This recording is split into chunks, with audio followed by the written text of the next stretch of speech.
Hi class, so I'm going to try to keep this short and sweet. First of all, the prompt was, as the principal of a new racially and ethnically ethnicity mixed high school, you want to use the varsity sport program as a site for highlighting positive intergroup relationships in your school. What changes will you face as you try to do this? What challenges will be the most difficult to deal with? What strategies will you implement to make this a success? Okay, so first of all, I talked about cliques in high school. They're there no matter what. I think I went in a unique high school because I went to a school next to a country club. Um, but all the kids that were there weren't just country club kids. There were a lot of kids that were there on permit. Um, which added to the mix of diversity. Um, and I think that when it came down to like cliques and just sports in general, there's always like the economic difference between certain areas where you grow up.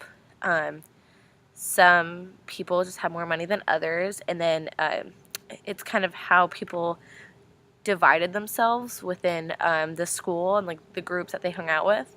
And I didn't really see it much in sports. I think everybody made it work. I don't know everyone's story, but I think nowadays, as I coach millennials and even like really young parents who are like borderline millennials, their children, it's interesting to me the people we play, I guess. Like my sisters are still at that high school and we'll go play like Baldwin Park High School, and you'll look in our dugout and every girl will have a bat. Some will even have two bats, who knows why. And then you'll look in the other dugout and they'll have four or five. So there was just like a total drop off. So it's around. Okay, and then what challenges would be the most difficult to deal with? I think this one's interesting because it's not really about the girls exactly. It's more about like the parents and the families they go home to, because as a coach, like you notice like practice is fine, games are fine, the dugout is like lively, everyone gets along. They're girls, things happen, whatever. But soundly, the team works well together.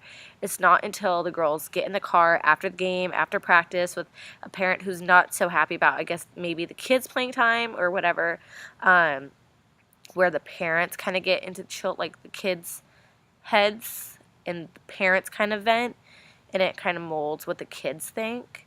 So the same happy kid will come back to practice, and like the entire environment, like the atmosphere just shifts more like, negatively, and it's like nothing you did, it's nothing they did. It's just parents can only see what they see from the outside, and they see, oh, this kid is getting more playing time, and then it'll chirp a little about it, and then it'll kind of like resonate with the daughter, even though the daughter might be having fun and she's enjoying it.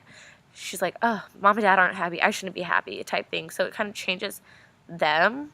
So I don't think that's a diversity thing. I think that's just a youth sport thing. And I think, anybody who's involved with youth sports can kind of have an opinion on that. Okay, so my strategy is to implement to make it a success. I think going back to kind of the equipment thing, leveling the playing field I think is awesome if possible. Asking like every family to fundraise the same amount and try to get down as much as you can, like $100, $200, like doable stuff, and like do all the work for them. Just make them do the walking and asking type thing. Because I think if you get team helmets, oh, bug bite. Ah. If you get like team helmets, then nobody's gonna have a better helmet, And then like team catcher's gear, nobody's gonna have better gear. And then this bug bite. And then like bats. Bats are really expensive. All you really need is one bat of each type, like the popular type at that time, Easton, whatever Mizuno they're hitting, Synergy, and like a 32 and a 33. just so that there's options for them, but that could rack up. I think that is an awesome idea if it's possible, just to level the playing field so nobody feels left out, and all they have to come in is their cleats, and those are hard enough to get. Okay, well, that's my input, and I watched the Jackie Robinson clip. I loved the movie when it came out, and there was one clip, quote that I really loved, but it's something about oh, coach or manager, you don't want me to fight, and then he's oh, it says more about you if you don't fight type thing. I don't know what it was word for word, but awesome video. I just couldn't really implement that into my answers. Yeah. Okay, well, thanks for listening. I know this was way too long. It's 6 minutes. Oh my god. Okay, bye.